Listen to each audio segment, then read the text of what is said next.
जय श्री राम दोस्तों, madhuramhindi.com के इस वीडियो में आप सभी का स्वागत है। ये तो हम सभी जानते ही हैं कि भगवान श्री राम अपनी पत्नी सीता जी और छोटे भाई लक्ष्मण के साथ 14 वर्ष का वनवास का जीवन व्यतीत किया। लेकिन क्या आप जानते हैं कि श्री राम ने 14 वर्ष वनवास के लगभग 12 साल उन्होंने छत्तीसगढ़ में बिताए थे। तो आज के वीडियो में हम जानेंगे कि भगवान श्री राम का छत्तीसगढ़ से जुड़ी हुई ढेर सारी जानकारियाँ कि उनका संबंध किस प्रकार से छत्तीसगढ़ से जुड़ा हुआ है। तो आप इन सारी रहस्यों से भरी जानकारी देखने के लिए वीडियो पूरा देखिएगा और वीडियो देखने के बाद लाइक बटन भी जरूर दबाइएगा और इसके साथ कमेंट बॉक्स में जय श्री राम जरूर लिखिएगा। आप हमें व्हाट्सएप, फेसबुक और इंस्टाग्राम पे फॉलो करें और अगर आप ये वीडियो यूट्यूब पे देख रहे हैं तो चैनल को सब्सक्राइब जरूर कर लें, क्योंकि madhuramhindi.com आप सभी के लिए लेके आता है ऐसे ही नई नई रहस्यों से भरी जानकारियाँ। और ऐसे ही जानकारियों को पढ़ने के लिए आप हमारे वेबसाइट पे जरूर आइए, क्योंकि हम आपके लिए लेके आते हैं ओरिजिनल जानकारी जो कहीं से भी कॉपी पेस्ट नहीं होते हैं। श्री राम ने 14 वर्ष वनवास में गुजारे, जिसके लगभग 12 साल उन्होंने छत्तीसगढ़ में बिताए थे और उन्होंने यहाँ 12 स्थानों पर चतुर्मास बिताया और भगवान शिव की आराधना की। यहाँ जंगल में रहने वाले साधु संतों से मिले और ज्ञान को अर्जित किया। साधु और साधकों को परेशान करने वाले राक्षसों का वध किया। दंडकारण्य वन को राक्षसों से मुक्त भी किया। तो चलिए विस्तार से जानते हैं कि भगवान श्री राम ने छत्तीसगढ़ में कहां-कहां वनवास जीवन व्यतीत किया था और इनसे जुड़ी और भी रहस्य भरी जानकारी। सबसे पहले है प्रवेश द्वार। भगवान राम ने छत्तीसगढ़ में सीतामढ़ी हरचौका से प्रवेश किया। भरतपुर के पास स्थित यह स्थान मवावी नदी के तट पर है।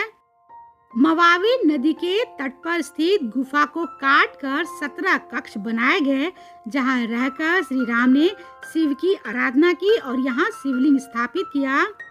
इस स्थान को हरचौका यानी कि रसोई के नाम से जाना जाता है। हरचौका में कुछ समय बिताने के बाद वे मवावी नदी से होते हुए रापा नदी पहुँचे। यहाँ से सीतामढ़ी घाघरा पहुँचे। कुछ दिन यहाँ रुकने के बाद घाघरा से कोटाडोल पहुँचे। यहाँ से नेवर नदी तट पर बने छतोड़ा पहुँचे, जहाँ भगवान श्री राम, माता सीता और लक्ष्मण जी ने पहला चतुर्मास बिताया। यहीं पर अत्रि मुनि के आश्रम में माता अनसुईया ने सीता जी को नारी धर्म का ज्ञान दिया था। इस वजह से इस क्षेत्र को सीतामढ़ी के नाम से जाना जाता है। अगला है रामगढ़।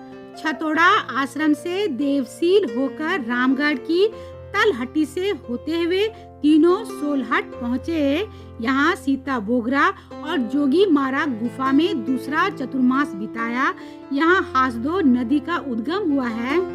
इसके किनारे चलते हुए तीनों अमृतधारा पहुँचे।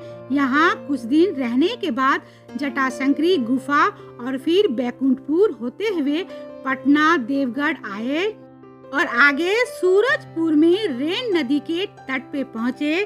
फिर विश्रामपुर में होते हुए अंबिकापुर पहुँचे। पहले सारागेर जल कुंड और फिर महानदी तट से चलते हुए ओडगी पहुँचे। ओडगी के बाद हथफोर गुफा से होते हुए तीनों लक्ष्मणगढ़ पहुँचे और फिर महेशपुर में ऋषियों का मार्गदर्शन लेकर चंदन मिट्टी गुफा पहुँचे। रेणु नदी के तट से होते हुए बड़े दामोदर से सरभुजा गांव आए। यहाँ से मेनी नदी और मांड नदी घाट से होते हुए देहोरपुर आए।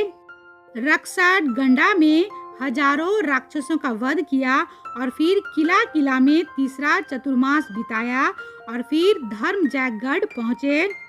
इसके बाद अम्बा टिकरा होते हुए चंद्रपुर आए और इस तरह सरगुजा और जसपुर क्षेत्रों में उन्होंने 3 साल बिताए। चंद्रपुर के बाद राम शिवरी नारायण पहुँचे और यहाँ उन्होंने चौथा चतुर्मास बिताया। इसके पश्चात खरोद, फिर वहाँ से मल्हार गए और यहाँ से महानदी के तट पर चलते हुए आगे बढ़े और धमनी नारायणपुर होते हुए तुरैया स्थित वाल्मीकि आश्रम को पहुँचे। कुछ दिन यहाँ बिताने के बाद सिरपुर आए। यहाँ से आरंग होते हुए फिगेश्वर के मंडावे आश्रम पहुँचे। इसके बाद चंपारण होते हुए कमल क्षेत्र राजिम पहुँचे। यहाँ से उन्होंने पंचकोशी तीर्थ की यात्रा करते हुए आगे बढ़े और मगध लोड से सिरकंडी आश्रम होते हुए मधुवन पहुंचकर देवपुर गए। फिर पांडुका होते हुए अंतरभरा में अत्रि ऋषि के आश्रम पहुँचे। फिर रुदी गंगरेल होते हुए दूधवा होकर देवरखूट और फिर सिहावा पहुँचे। धमतरी जिले के पास नगरी सिहावा में भगवान श्री राम का सबसे ज्यादा समय बीता है। मान्यता है कि सिहावा में रहने वाले ऋषि श्रृंगी दशरथ की दंतक पुत्री शांता के पति थे और यह स्थान उनके जीजाजी का रहा है। यहाँ स्थित शांता गुफा इसका प्रमाण है। अपने वनवास काल में भगवान श्री राम और माता सीता ने आनंग नदी से नदी मार्ग से चंपारण और फिर महानदी जल मार्ग से राजिम में प्रवेश किया। महानदी सोडूर और पेरी नदी के संगम के कारण छत्तीसगढ़ का प्रयागराज माने जाने वाला राजिम प्राचीन समय में कमल क्षेत्र पदगावातीपुरा में था।